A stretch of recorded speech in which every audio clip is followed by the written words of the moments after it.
Yo, what's up? This is your boy Postman, and you're tuned in to Post in a Diary Room. Welcome to Post in a Diary Room.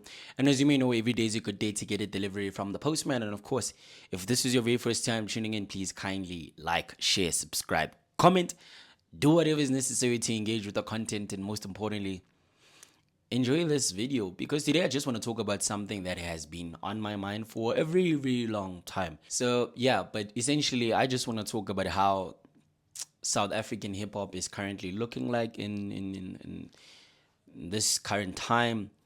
And yeah, just basically talk about that at length and just also share my thoughts on a couple of things that I've actually been thinking about in as far as SA hip hop is concerned. And please bear in mind that these things are just my own opinions and essentially they're not Bible and they're not binding to anyone. So if you're listening to whatever I'm saying, yeah, just listen to it at your own discretion. I'm not forcing or imposing my own opinion onto anyone. So yeah, but today I just want to talk about how South African hip hop is at a point where it's looking like the music is coming in very, very fast and not really lasting, if I'm being honest. And there might be a lot of reasons as to why that is. And amongst many of those reasons is because of the lack of presence from the artists in themselves. But also, I think partly we can also assume the blame as the audience or as the consumers of the music, because I think it's really unfair to actually say that the guys are at fault as the artists and the managements and so forth. Yes, for the most part, they are the ones to blame for this. But I've been actually feeling like the music that is currently out now has come and gone. And sometime during the course of this week, I actually put out a tweet saying that I was actually responding to a prompt or a question that was posed by one of the Twitter accounts. I'm really sorry, I forgot the name. And I basically replied. And in that question, there was the Kane Keed project, there was the Kindly Nash project, there was also the Tony Diamante project that recently dropped, and I forgot the last one. But basically, what I said there was that those projects have essentially come and gone, and there hasn't been life charged into those projects. Particularly when you look at the Kane Keed project, honestly, I think that the project wasn't done much justice, and we just basically forgot about that project essentially. And some of these projects also, in all honesty, were not good in my opinion. But that's a story for another day. But the essence of this conversation is to actually talk about how the music has come and gone, and that maybe even the guys are not even charging life into the music. They're not even promoting the music the way that they should. Like they're losing out on the basics.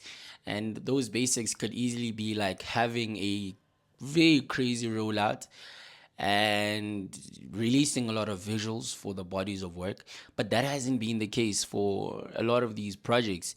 And to be fair, to Tony Diamante, the project hasn't really been out for a very, very long time. But it would be interesting to see what that body is gonna do. But also by the looks of things or by the sound of things, it also kind of sounds like that project was just put out for the sake of it being out.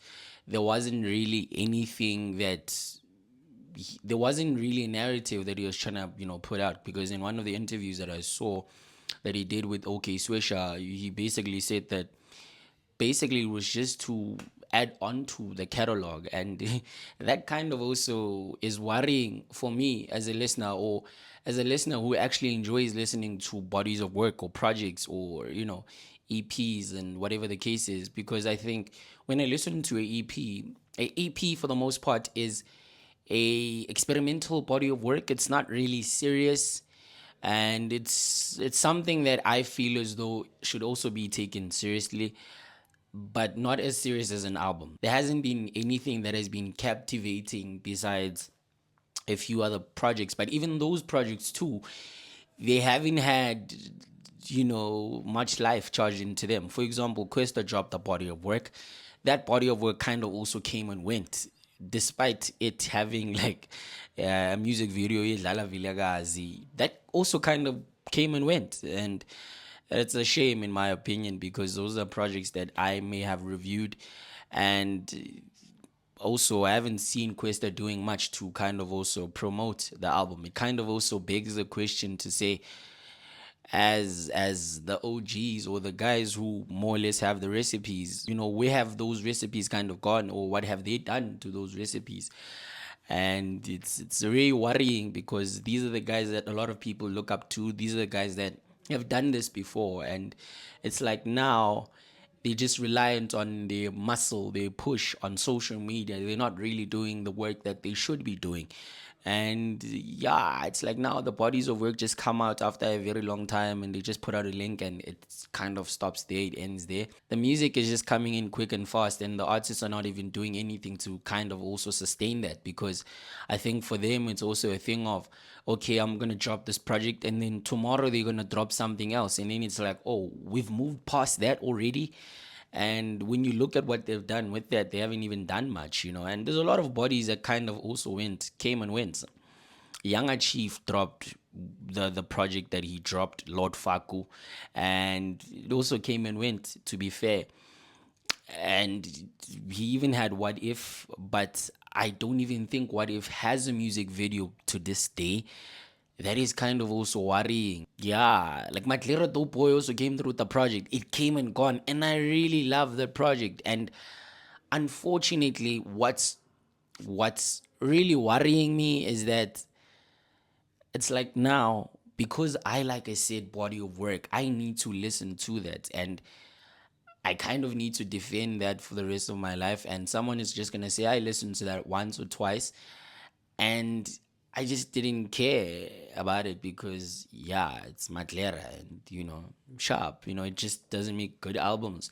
But had he then created a journey, or created a world that people could then be a part of, I think the reception towards the music could have easily changed, because people will gain some kind of better understanding of what you were trying to do with the body of work. So yeah, there's like a lot of projects that came and went. Tato Soul dropped the project, no visuals. Nasty C dropped the project with Leka Beats, came and went. But that's also understandable, because that was an experiment, but it also came and went. Now he comes through with the soft, and then suddenly we are all interested in what he's doing with the song. So I think also we kind of need to get into that kind of space where it's like, okay, we now need to create a world and just engage with our fans, drop the merch, um, create WhatsApp channels where you can easily interact with your fans, create some sort of motion, and don't just drop the music because it gets drowned, it gets sunk, because the music we drop on a Friday gets forgotten the next week, because we're just not doing enough to kind of support that. So I don't know, what we need to do differently. I don't know. My guess is as good as yours, but all I did was try to bring the conversation to the fore and make you guys realize that the music is coming and going. Post on the diamond, please kindly like, share, subscribe, comment, do whatever is necessary to engage with the content, and most importantly, I will see you on the next one.